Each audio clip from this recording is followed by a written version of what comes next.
I didn't plan on smiling that day, but when she walked in hand with the man who used to whisper forever into my ear, the smile came naturally, reflexive, cold, controlled. Her perfume reached me before she did. Same scent she used the night she stole him, 6 years ago.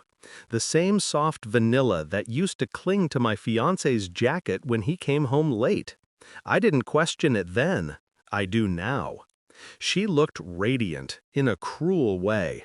Black silk dress, too fitted for morning. Diamond ring catching the light like a spotlight, her version of grief. "Poor you," she said, her voice syrupy, eyes sweeping over me like a judgment. "Still alone at 38. I got the man, the money, and the mansion." For a second, silence hung like a blade. Then I smiled, slow and steady. "Have you met my husband yet?" That was the moment her face faltered, and I knew. Every step I'd taken to get here had been worth it. 6 years earlier, he'd proposed under the old oak at my parents' estate. My sister had filmed the whole thing, tears in her eyes, clapping when he slipped the ring on my finger. "You're so lucky," she said. I believed her. Back then, she was my closest friend. The one who knew everything, my passwords, my secrets, the color scheme for my wedding. She helped me pick my dress. She even offered to handle the catering contacts when work overwhelmed me. Looking back, that's when the cracks began. The wedding planner stopped replying. My venue deposit got lost. Vendors canceled, claiming I'd changed the date. I blamed myself, stress, forgetfulness. But it wasn't me. The night before the wedding, he didn't come home. His phone went dark. At dawn, I found the note. Just one line. "I can't do this. I'm sorry." 2 weeks later, he and my sister posted their engagement photo. Same oak tree. Same ring. Grief changes shape over time. At first, it's loud. Later, it calcifies into something sharper. I didn't confront her, didn't scream. I vanished. Sold everything, moved across the country, worked, saved, rebuilt. But I didn't forget. Every betrayal has a pattern, and every pattern can be reversed. He had built his wealth through my father's company, my family's company. I knew the contracts, the clients, the weak points.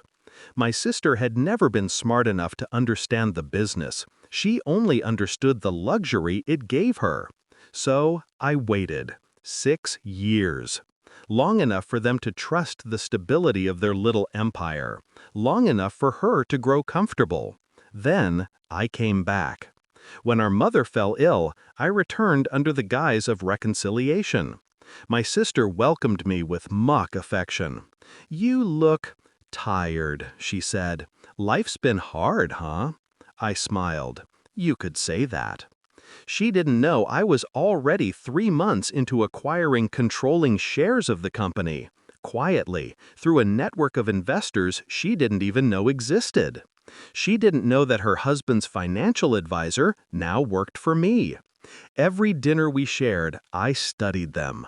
Her need for validation, his growing resentment under her dominance, the way he glanced at his phone when she spoke too long, weaknesses, open doors.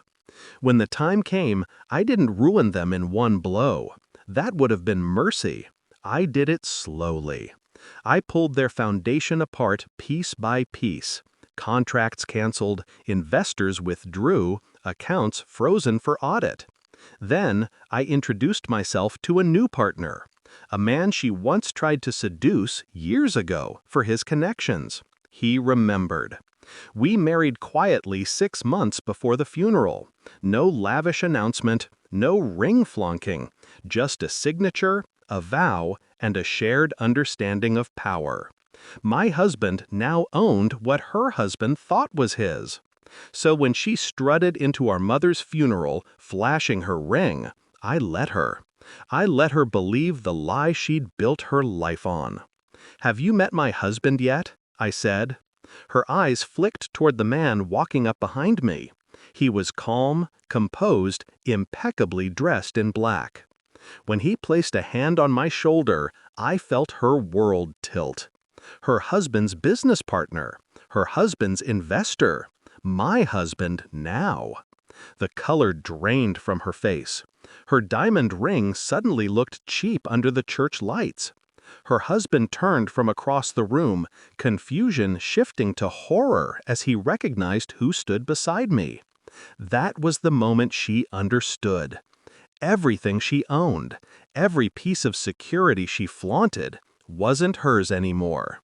I didn't need to say another word. The silence between us was louder than anything I could have spoken. Later, as the guests drifted out and the air grew still, she approached me by the casket. "Why?" she whispered, voice trembling. "Why now?"